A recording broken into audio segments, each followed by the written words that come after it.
নমস্কার বন্ধুরা, মা আজকে রান্না করবে বাটা মাছ আর পুঁটি মাছ দুটো একসঙ্গেই রান্না করবে ডাঁটা আর আলু দিয়ে। আর এদিকে দেখো কড়াইটা বসিয়ে দিয়েছে।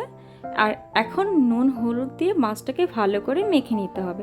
দিয়ে দিচ্ছে হলুদের গুঁড়ো আর নুন।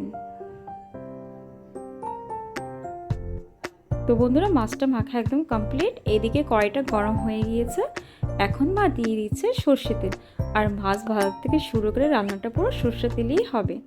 তেলটা গরম হতেই দিয়ে দিচ্ছে সামান্য একটু নুন, যাতে মাছগুলো লেগে না যায়।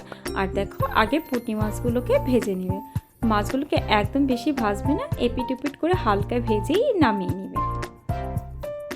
তো পুঁটি মাছটা ভাজা একদম হয়ে গিয়েছে।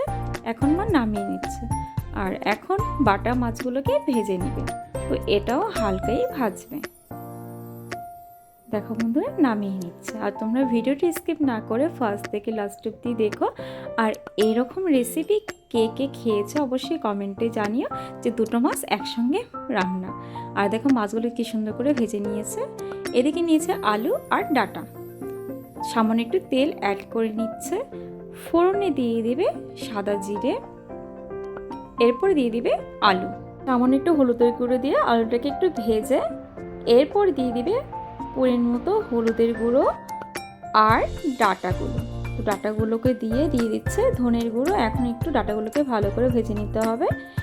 এরপর এক এক করে দেবে লঙ্কা বাটা, আদা বাটা।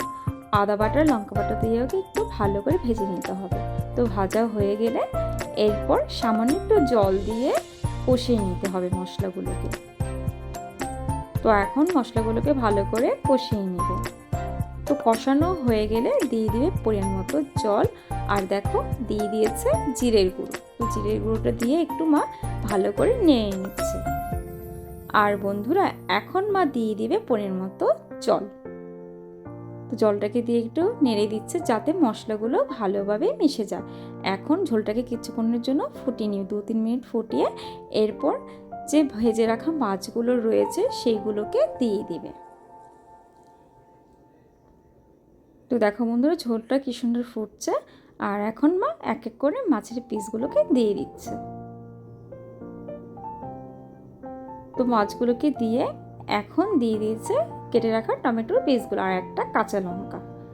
আর ধনেপাতা কুচি দিয়ে একটু ফুটিয়ে নামিয়ে নেবে। তো আমাদের বাটা আর পুঁটি মাছের তরকারি একদম রেডি। এখন মা নামিয়ে নিচ্ছে।